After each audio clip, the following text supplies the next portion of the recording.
एक घने जंगल में जहाँ पेड़ों की डालियां आपस में उलझी हुई थी और सूरज की रोशनी भी मुश्किल से जमीन तक पहुंच पाती थी, वहां रहती थी मीठी चिड़िया। उसका छोटा सा प्यारा घोंसला एक ऊंचे पुराने सतूत के पेड़ पर टिका हुआ था। मीठी घोंसले के पास बैठी हुई है और मन ही मन अपने बच्चों को निहारते हुए। मेरे प्यारे बच्चे, यह जंगल कितना शांत और सुंदर है। बस तुम सब सुरक्षित रहो। यही मेरी दुनिया है। यह घोंसला मैंने कितनी मेहनत से बनाया है। यह हमें हर मुसीबत से बचाएगा।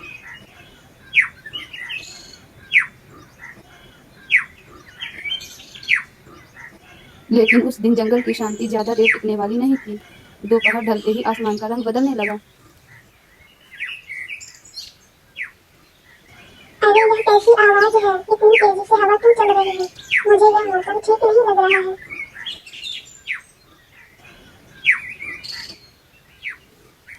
पलक झपकते ही तेज हवा के साथ बारिश होनी शुरू हो गई। हवा का हर एक झोंका इतना तेज था जो पेड़ों से लग रहा हो। मीठी ने अपने पंखों से बच्चों को कसकर छुपा लिया।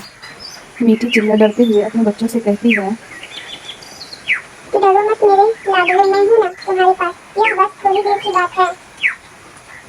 हवा का एक जबरदस्त जानलेवा झोंका आता है और फिर वही हुआ जिसका डर था। हवा की ताकत के सामने घोंसला टिक नहीं पाया और मीठी चिड़िया का घोंसला जमीन पर गिर गया। अरे मेरा घोंसला, मेरा बच्चा, चुप कर जाओ मेरे बच्चे, चुप कर जाओ। मैं हूं ना, चुप कर जाओ मेरे प्यारे बच्चे।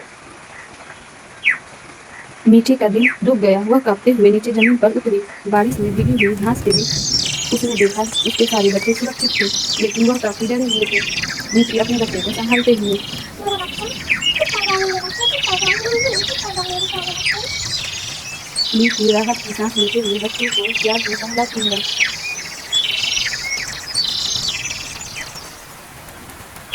शुक्र है तुम सब ठीक हो। और अब क्या, इस बारिश और अंधेरे में मैं घोंसला कैसे बनाऊंगी? मीठी को याद आया, पास की बेलों के बीच एक और चिड़िया रहती थी जो बहुत समझदार थी। उसका नाम था टोनी। मुझे मदद मांगनी होगी। मैं यह अकेले नहीं कर सकती। मुझे टोनी के पास जाना होगा। वह जरूर मेरी मदद करेगी। फिर मीठी चिड़िया टोनी चिड़िया से मदद लेने के लिए बारिश में भीगते हुए उड़कर टोनी के सुरक्षित घोंसले की तरफ जाती है, जहाँ टोनी चिड़िया का घोंसला एक सतूत के दूसरे वाली बेल की तरफ था। तो मेरी प्यारी दोस्त टोनी, दरवाजा खोलो। बारिश के कारण मेरा घोंसला उड़ गया है। मेरे बच्चे बारिश में भीग रहे हैं। प्लीज दरवाजा खोलो। क्या आप हमें अपने घोंसले में रहने दोगे? दरवाजा खोलो। ओ मेरी प्यारी दोस्त टोनी, दरवाजा खोलो। मैं तुम्हारे गेट पे खड़ी हुई हूँ। दरवाजा खोलो। मेरे बच्चे बारिश में पूरी तरह से भीग रहे हैं। दरवाजा खोलो। और टोनी चिड़िया दरवाजा खोल देती है। टोनी बहुत ही मीठी चिड़िया थी, बिल्कुल मीठी की तरह। अरे मेरी प्यारी बहन मीठी, तुम इसके पानी में पूरी तरह से भीग गई हो। क्या हुआ तुम्हें? बच्चे सब कहाँ हैं? मेरी प्यारी बहन टोनी, हवा और बारिश ने मेरे बच्चे और घोंसला सब कुछ गिरा दिया। और टोनी मीठी से पूछने लगती है। मीठी चिड़िया सारा बात टोनी को बता देती है, जो बारिश वाली रात उसके साथ हुआ था। अरे मीठी बहन, यह तो बहुत बुरा हुआ। पर घबराओ मत मीठी, तुम अकेली नहीं हो। मैं हूं ना तुम्हारे साथ। और फिर टोनी ने तुरंत फैसला किया कि बारिश खत्म होते ही मीठी चिड़िया के लिए वो नया घोंसला बनाएगी। और वो मीठी चिड़िया से कहती है, मीठी बहन, तुम जल्दी से जाके बच्चे को ले आओ। मैं जैसा कुछ फल लाने जा रही हूँ बच्चे के लिए। बारिश बहुत तेज हो रही है। बच्चे भीग रहे होंगे, डर भी गए और घोंसले में ले आओ। बारिश खत्म होते ही हम दोनों मिलकर नया आसमाना बनाएंगे। आसमान में काले बादल छाए हुए हैं। बारिश रुकने का नाम ही नहीं ले रहा।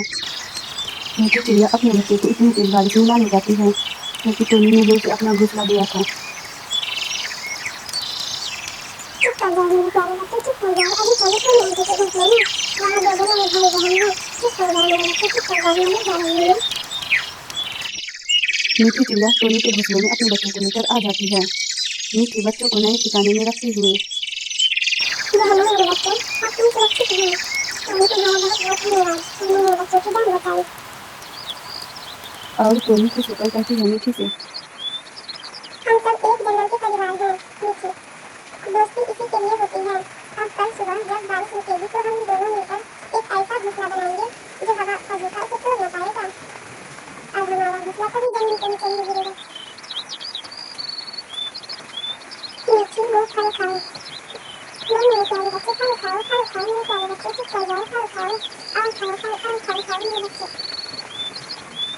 और इस तरह उस तेज बारिश की रात में दो चिड़ियाओं की दोस्ती ने बच्चों को नया जीवन और सुरक्षा दी। जंगल की उलझी हुई डालियां अब उन्हें उलझा नहीं पाई, क्योंकि दोस्ती की डोर उनसे ज्यादा मजबूत होती है। तो मेरे प्यारे बच्चों, आपको मेरी ये कहानी कैसी लगी? हमें उम्मीद है कि आपको ये कहानी अच्छी लगी होगी। अगर अच्छी लगी है तो कमेंट में जरूर बताना।